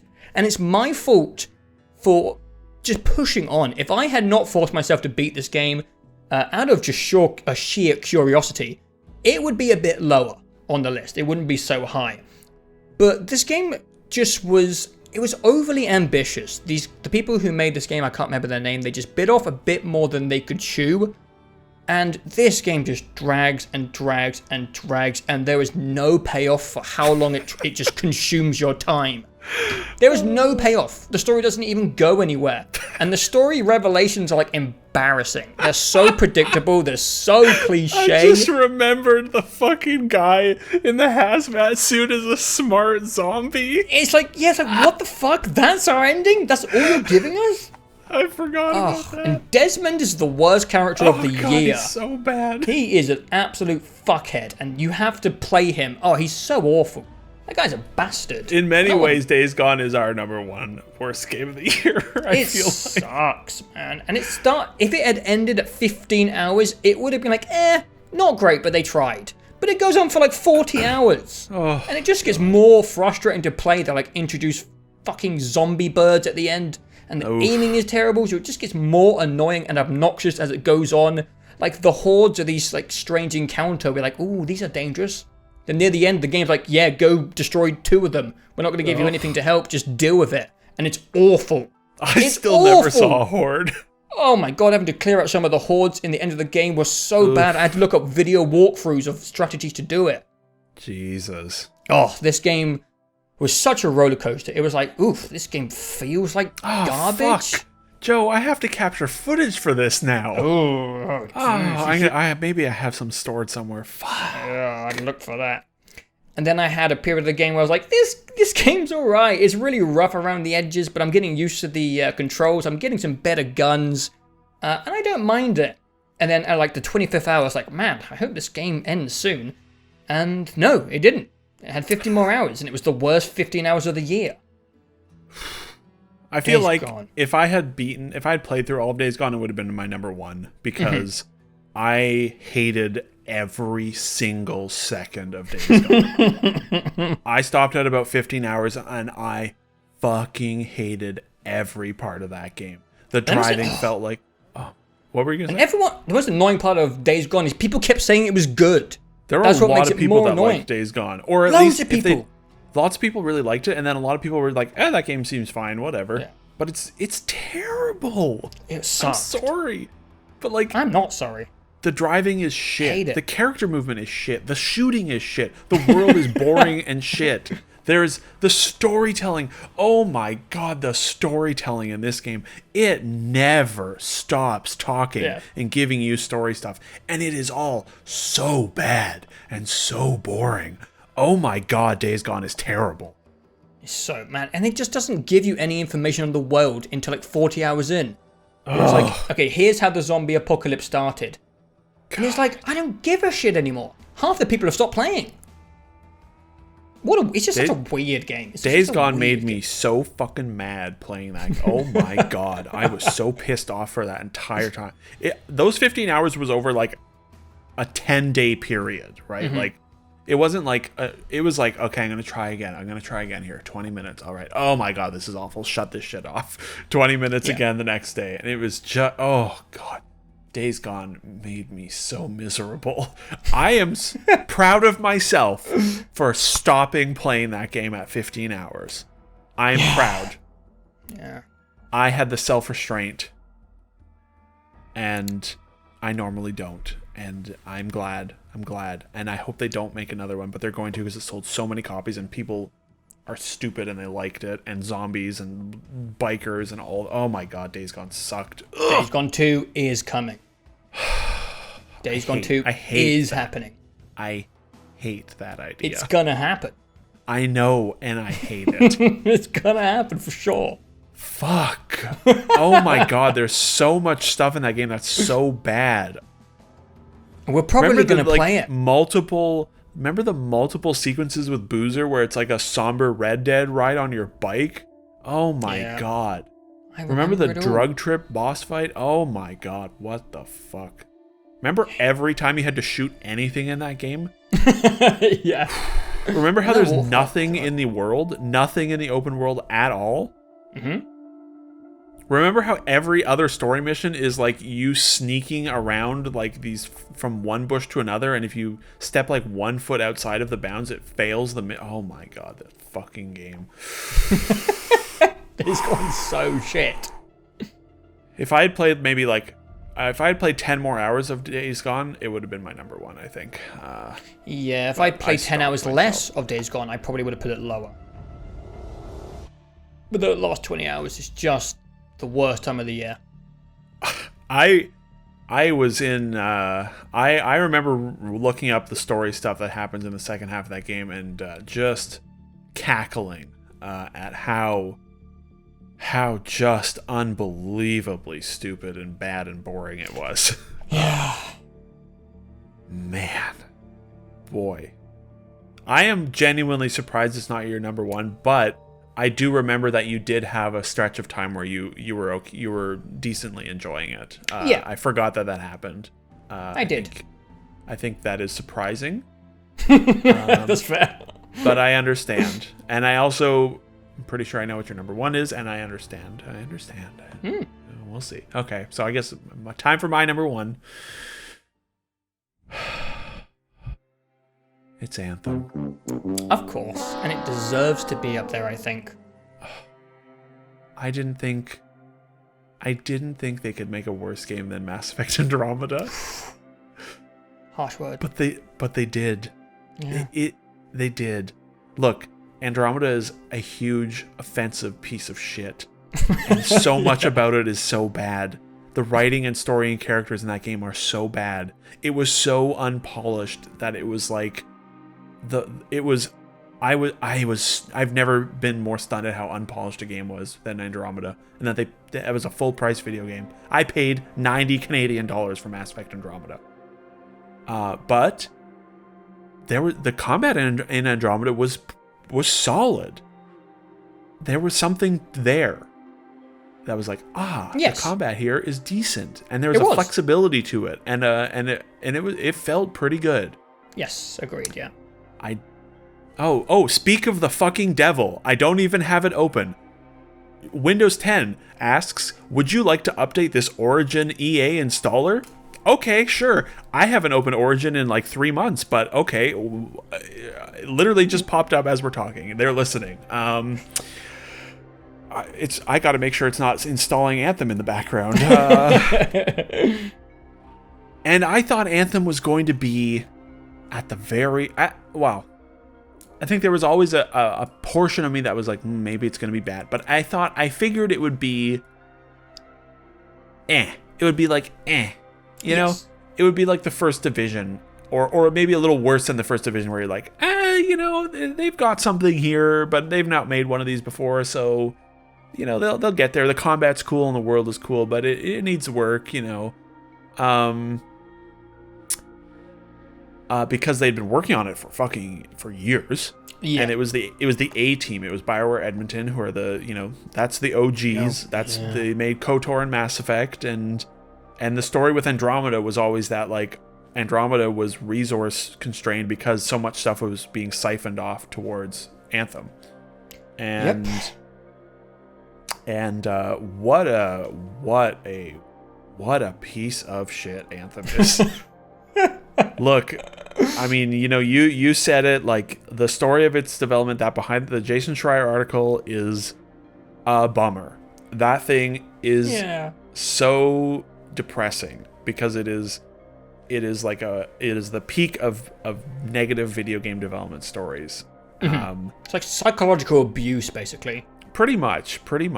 And horrible. But at the end of the day, they put the game out.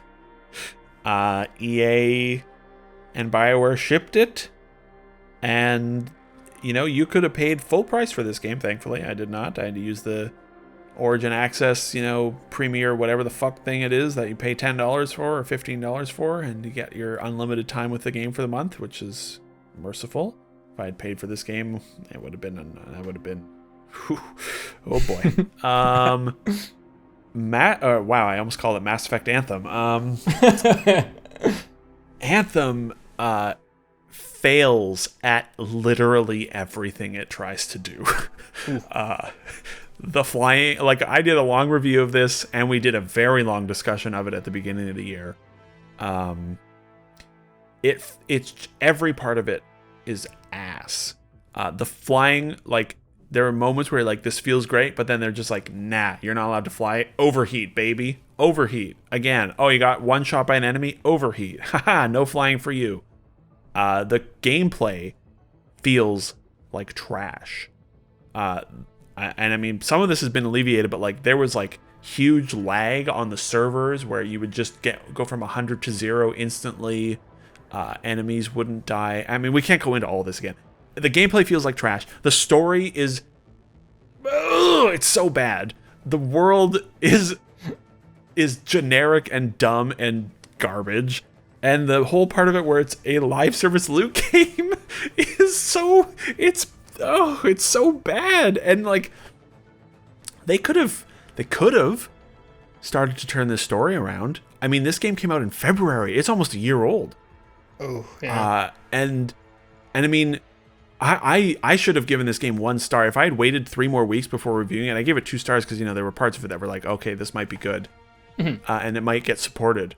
But the like ongoing like 2 or 3 month shit show that game went through of like, oh, the higher tier weapons deal less damage than the starting weapon. And you're like, excuse me? This guy got banned for farming loot chests. And you're like, huh? Oh, the entire roadmap is canceled. What? The Cataclysm has been delayed by 3 months, and it's a big blue thunderstorm now. Come again? Oh, that was awful. It just kept going and going, and they're still doing some updates for it. And the rumor is that they're working on a big, remake. But I doubt that's going to be good. It is such a turd. It's just, and it's sad as well. Like, it's miserable. Like, the story of that development is miserable. The fact that, like, I just don't know how this genre has been mostly figured out. Mostly. Well, it's been a typical. There's a lot to look back on and use as a reference to what you're doing. A lot. This genre has been a difficult nut to crack, and like you look at Destiny and it is the king of this, right? It has been this whole generation. It's still the king. They spent years figuring it out, and they got there. And the Division sort of did. Lots of things were learned from the Division 1 as well. And even Warframe. I mean, it's been trucking along quietly for years, learning a lot. And Anthem, it's like they stuck their fingers in their ears and they went, la, la, la, we're BioWare, we'll make a perfect video game, bye-bye. Apparently, that's pretty much what they did. Yeah, like the fact that, you weren't allowed to talk about Destiny when working on this game. It's like, what are you doing? That's crazy. Like, Destiny has fumbled things and figured things out and then fumbled things again and refigured things out for like 5 years. There's 5 years of knowledge there. Yeah. Like, and it shows, like, every part of it is just so poorly thought out. The fact that you couldn't, this has been patched, but when I played the game, you couldn't change your loadout out in the world. Like, why? Mm-hmm. What are you doing? It was only like 25 hours to play through. I mean, it was torturous. But it was just like, it was staggering how every part of that game was bad and soulless as well. Like, completely devoid of any semblance of like positive creative energy. I felt like it was like the fucking Dementors had come and just sucked the soul right out of it. I mean, Jesus, like, that's the summary. They made a game, somehow they made something worse than Mass Effect Andromeda. They did it. They did the undoable. The Madmen. Incredible. It's very bad. Anthem was very, very bad. Yeah, we both pushed ourselves to beat a terrible game this year. And I do not think they can do it. I do not think they can turn Anthem around. Because the foundations don't really have anything. They need, if Anthem Next, whenever it comes out, they need to have remade that entire video game. Every part of it needs to have been remade. God. Destiny was bad at launch, but like the shooting was incredible, the visuals were incredible, right? Same with The Division. Like, The Division had a bad end game, but like the shooting was really good. The visuals were good. Like, the main story progression was good. Like, all these games that have had successes after failures had something at the core that was really strong, that people were really passionate about, and that's why they were able to rebirth their games, is because people were committed and they wanted to see it succeed. No one wants Anthem to succeed. No one cares about Anthem. It's true. I'm sorry, BioWare. Like, I know, and it's hard because, like, I know there's people working hard on this game, and they worked hard on it for like 7 years. And it sucks that people had a bad time making this game. But, like, this is a message to EA. Don't bother. Just don't bother. Just put let that it money die. somewhere else. No one cares about Anthem. It does not need to come back. No one's desperate for it. We have Destiny. We have Warframe. We have like 7 other games. No one cares. Just let it die. Let BioWare die. Oh. Oh. And this is mean. I do not believe BioWare is capable of making good video games anymore. I just don't believe it. That's so sad. The 1-2 punch of Andromeda and Anthem is probably the worst 1-2 punch in video game history. Yeah. I mean, this is the studio that made KOTOR. This is the studio that made Mass Effect 1 and 2. Like, and Dragon Age. Like, and all these other, like, Baldur's Gate and Neverwinter Nights. Like, the Anthem and Andromeda came out of them. Yeah, oh it's my crazy. God. Oh my God. So yeah. Wow. Anthem. Wow. Anthem came out this year, Joe. Yeah, I know. It feels like an eternity ago. I guess the one benefit is, like, they've been pretty silent for like 9 months. You know, since like May, it's been like there's been no real Anthem kerfuffles, really, because no one cares or is playing it or making updates for it. No one's playing it, so nothing can go wrong. It's not like Fallout 76, which just keeps on giving. Oh yeah, beautiful, and hopefully never stops giving us gems. But Anthem, like, it felt like it came out an eternity ago, and it feels like, yeah, I don't know how they recover that game. You know, I mean, No Man's Sky was able to do it, but like there was something to No Man's Sky. There was something there. There was a good idea, and there was good stuff, and there were people that liked No Man's Sky at launch. Anthem, if you are out there and you're listening to this and you liked Anthem, and if you're still playing Anthem, please post a comment, please. There's no way. Please. There's and no if you way. want to post a comment that explains why, I would love to hear it. Genuinely. Genuinely. Wow, Anthem is bad. Holy shit. Holy shit. Yeah. I feel like I should have gone first for my number one, because I do I know think your argument is not going to be as impassioned, I don't think. No way. Anthem is like objectively, I think, the winner of the year when it comes to disappointing large AAA failures. Nothing can beat it. Nothing can beat it. Can't wait to hear about why you hate Children of Morta so much. Jeez. Ooh, so, the reason my number one is number one is because not only is it an uncreative, boring, dogshit game, it's because I was also excited for it, and I wasn't excited for Days Gone. I was like, let's see how Days Gone is. And I think the lows of Days Gone were definitely lower than my number one. But number one is just so shit. There's like, I'm going to say something really mean. I think Rage 2 is worthless. Rage 2 is absolutely worthless. There is nothing in this game that is worth your time. It does nothing. It does nothing good. So the combat in the game is... Okay, so the combat's it's fine, but they're not even creative with the combat. It feels like an old Xbox 360 game, like... what's that game that begins with S? Oh man, I don't know. Oh, Singularity. Singularity. It's like one of those B games which tries to... Oh man, Singularity was good. If you're gonna do that genre, at least do something interesting. Like, some of the guns are just like snipers and normal assault rifles, and there's one interesting gun that makes people go flying, which is funny once. And the rest of it's like zooming around and ground pounding and punching, and we've done that before. And also the format of the game makes it so that you can get the powers in like a really unoptimal order, so you're playing with boring shit. Which is such a stupid and bad piece of game design. They keep repeating the same bosses, which are not fun to fight once, let alone 4 times. And the entire game is basically just, a big troll. That's all you fight 8 times. Right. And all the game is like a weird, empty Ubisoft game where you're clearing out camps. That's it. That's the whole game, and the rest of it is completely empty. This game is worthless. There is nothing in this game that is worth your time. Never play Rage 2.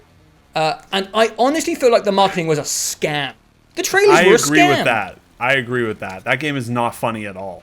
That game, I was really, really excited for Rage 2. Which is why it's for the number tone 1. of Rage 2. Yeah. Like, the games on my list that I was excited for on this list was Call of Duty, Outer Worlds, and I think that's it when it comes to games that I was like, I'm really excited for this. And those games, obviously, Call of Duty and Outer Worlds, had a lot of redeeming features. They're pretty good games. Rage 2 is at the top because it's disappointing and terrible. Whereas, Anthem, Telling Lies, Man and Medan, Days Gone, I was like, not that excited for them. And there's arguments that the games on my list, there's some that are worse than Rage 2. But Rage 2, like, there was a nice quiet week when Rage 2 came out. And it sucked, dude. Rage 2 sucked. It also came out like just after you had played and finished all of Days Gone, so you were not in a good place. Talk about a 1-2 punch. I was like, Rage 2 saved me from it. And Jesus Christ. Oh. Yeah, that's fair. And like the towns are empty, the world is really empty. There's car combat, but you don't really need to like engage with it. Yeah. Why did they make this game? What's the point? What's the point? I do wonder why they made it, because like no one cared about Rage 1, like this is up there with like Crackdown 3. Yeah, but I didn't play Crackdown 3. So. Why bother? Why spend the money? I do think that if I had played and beaten Crackdown and Breakpoint, they definitely had the possibility of being above Rage 2. I just know my tastes, and I look at poor open world games like a weird sour spot for me. Sure, I could definitely see Crackdown and Breakpoint being higher. But I was smart and avoided those because I didn't think they looked good. And Rage 2 had great marketing. Yeah, props to them. The marketing was killer. It was. Luckily, we got codes, because if I had bought this game, I would have been fucking furious if I had paid for this game. Because I hated Rage 2. Hated that game. I love it. You know what? I don't love Rage 2. I love your rage for it. I have said this before. I have no interest in defending Rage 2. You can do it. But I had a perfectly good time with Rage 2, and I'm completely on board and kind of looking forward to going and capturing footage for it. Sometimes the junk, the garbage, it strikes the chord. It's just what you need. And with Rage 2, but I don't want to say anything. I don't want to go on the defense here, because this is a video about bad video games, and I don't want to bring any positivity into here. We've all got guilty pleasures. We all like junk food at times. Exactly. I would take Rage 2 over all the Far Cry games. Yeah. I mean, they're not that far apart. Just, No, they're not. Rage is worse. I understand. You hated Rage 2. I hate Rage 2. You also went and got like all the powers like in a terrible order, which is... Well, how was I supposed to know? No, I know. And I was going to say, like, that's bad design. God, yeah. I don't think Avalanche is very good at making video games. I hate to say it. No. Because like I tried Just Cause 4 again, and man, that game is bad. There's like a lot of companies almost this year, but also this generation, that have just been playing the same cards they were playing last gen. And it's so bizarre to me. Like, this is a creative medium. Like, there's innovators, the people at the top of the chain are smart people. And this is like a creative entertainment art form. And you don't have to fucking rewrite the Bible every time, but just do something. Like one thing, anything. A thing. Yeah. One thing. One thing's fine. I'm looking at you, Borderlands, Rage, Outer Worlds. Just one thing. Yeah. That's all you need. Anthem. Actually, that had flying. That at least had something. Jesus. Yeah, but you can only fly for 10 seconds at a time. Yeah. Yeah. Look, I understand. It was I guess that's 2 Ubisoft games and 2 Two Bethesda joints published. Good for Bethesda. Oh, keeping yeah. the crap I up. forgot it was Bethesda. Published by Yikes. Bethesda, Wolfenstein and Rage 2. Both in our Yep. top 3 worst games of the year. Wow, now that's saying something. God, the publishing and their game development. I didn't even think about that. Because, like, they won worst game of the year last year, that's for sure. Yeah. They like I said, they probably could have won it for this year as well. Yeah, what happened over there? Different people took over the management of that company. Yeah. That's everything what happened. pivoted in the wrong direction for them. ZeniMax is run by a guy who was banned from banking because he's such a fraudster. That's literally true. Oh yeah, you told me that is good. Holy shit. Banned from banking. Jesus. Are we doing honorable mentions? 'Cause I don't really... Sure. Why not? Why not? Let me get my list back up here. What are my honorable mentions? All right. Call of Duty. I'm going from 13, so I only have 13. So number 13 was Call of Duty. Okay. Number 12 was Rage 2. Okay. Because, I mean, Rage 2, it's not a good game, but, like, you know, I liked it. I almost put this one on instead of Borderlands. Star Wars. Yeah, it's on my honorable mentions as well. I don't think Star Wars is very good at anything. I don't like the game very much either, and I feel really bad. I know. Because I really liked the last hour of that game, but like... Yeah, and I like the boss fights. I know you didn't, but I really like the boss fights. Yeah, and I liked the, like, stormtrooper hordes at the end of that game, but I was on easy. Yeah, I hated those. The combat, I just don't think feels very good. The exploration in Metroid... Good. Yeah, the Metroid stuff is garbage. It's a complete waste of time. It's really janky. The platforming is so jank. The platforming is... Yeah, I think Jedi is kind of a bad game. Yeah, but, like, me too.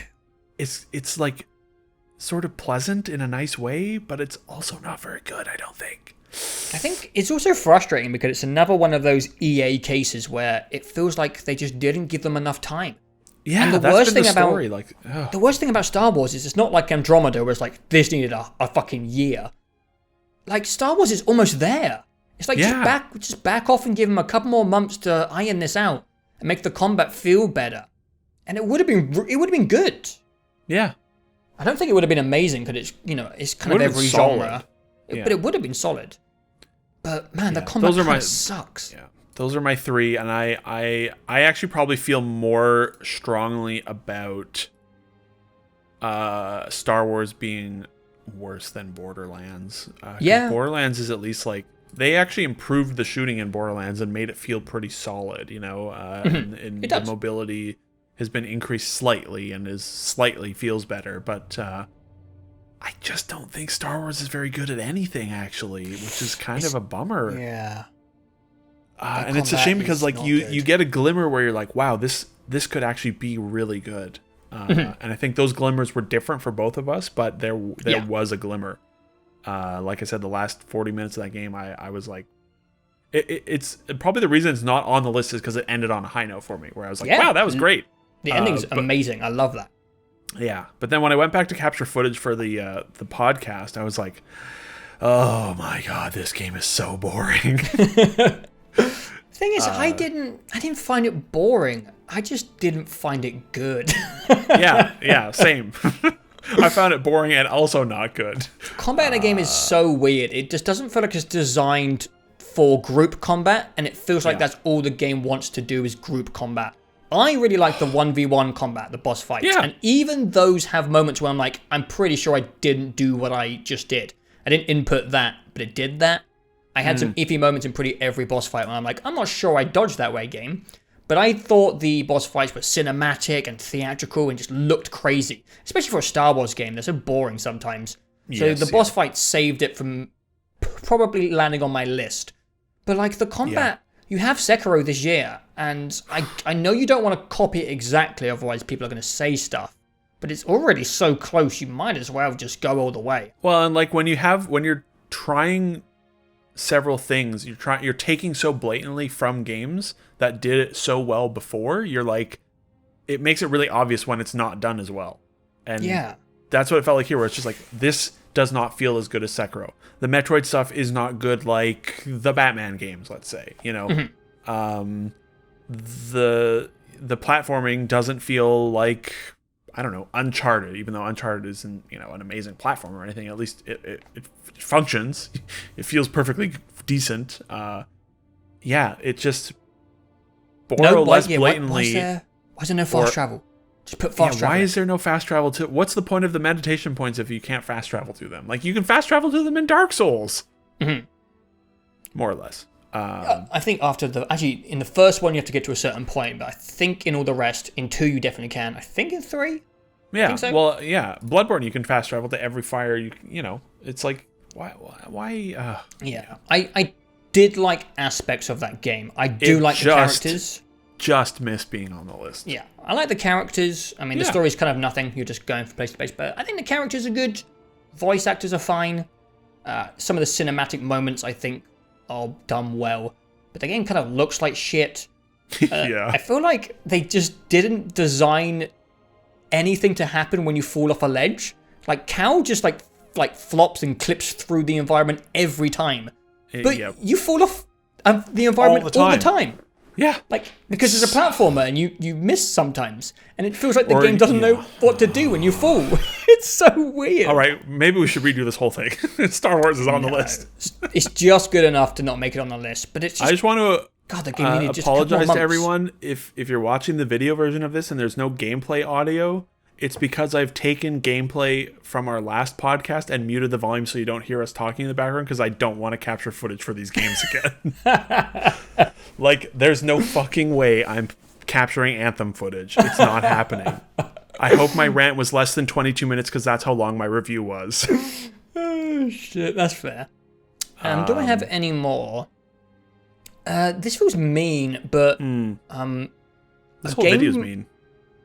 I didn't really like SteamWorld Quest that much. I thought about putting it on. Yeah. Mm-hmm. Yeah, because I love SteamWorld. What's the XCOM Dig one? and Heist. I like Heist and I like Dig, but they just didn't really bring anything new to the card genre, which I'm actually a big fan of. And it's quite a competitive genre with a lot of smart people behind it. You know, the hardcore ones, Hearthstone, and whatever the what's the other one called? I can't remember what it's called. I don't know. Whatever. The proper one that people are competitive about. And then Slay the Spire officially came out this year. That's it, Magic the Gathering. Magic the Gathering, yeah. Slay the Spire. And we had Thronebreaker last fall. Thronebreaker. Yeah. And it just didn't bring anything new to the table. There was like, it felt like the complaints people had with Pokemon, where Pokemon didn't bring anything new. Yeah. That's what SteamWorld Quest felt like. I think it's great that they're able to make all these different genres of games. Yeah, and I love the world. Like, it's not a bad game. It's just boring. I only played 90 minutes of it. I was super underwhelmed by it, and I was really looking forward to it. I think it came out on my like right around my birthday, which was like, yes, a new SteamWorld game right around my birthday. What a nice surprise. Great, because I didn't love Heist, but Heist is solid. And SteamWorld Dig 2 is an incredible, perfect video game, and I love it to death. And yeah, Quest is it was just boring. It was just boring, and that's a bummer. I was disappointed by Quest. I wasn't. I wouldn't call it bad. I was just. But I did look at it, and I was like, maybe I should put this in my honorable mention. So I'm actually glad you mentioned it because it. It was a bit of a bummer. Yeah. And also, this is mean, but because I didn't even play it, but Planet Zoo is kind of on my list as well. Oh yeah, was it not what you were looking for? Planet Zoo, when it came out, apparently had a lot of weird balance issues. Apparently the animals would die super fast, like really fast, which just makes it pointless to me. And the game is just a bit more focused on the business tinkering side of things than, hey, the Viva Pinata cute animal thing, look what I've got. Which is, it's not really fair to put it on the list just because it's not what I was looking for. That's not how reviewing games works. So it's not on there, but I was just kind of hoping it was something else, and it's more like just building a theme park, but instead of rides, there's animals, which I guess it makes sense. That's why it's not on the list. But apparently the game has like strange balance issues where things don't really work and animals die rapidly. That's too bad. That Jurassic Park game was a real bummer last year as well, right? Where it's like, why can't they just figure this out? Just make a fun Zoo they sim seem, or zoo, they seem zoo to management focus game. on like the intense logisticals rather than like the fun gimmicks. Like what was the old one? Theme Park World? No, Roller Coaster Tycoon. Yeah. That seems like I wish those people made what these guys make. Still, That maybe that they do. game, that Xbox Live game or whatever that came out when the Xbox launched, Scream Ride. Yeah, That one was decent because it was just like, I mean, it's not decent, but it was just like, it was really simple. It was just like, build your roller coaster and then fucking crash. yeah. And it was pure, let's say. It was simple, and I wish. Yeah, they seem. They all seem to be like so businessy. Like you got to figure out what's working, your mortgage, your how many ticket prices. Like I just want the cute animals, and I want to build my favorite zoo, and I want to make a pen with 1,000 lions. Like I want to be fantastical. I am sad for you that they keep disappointing.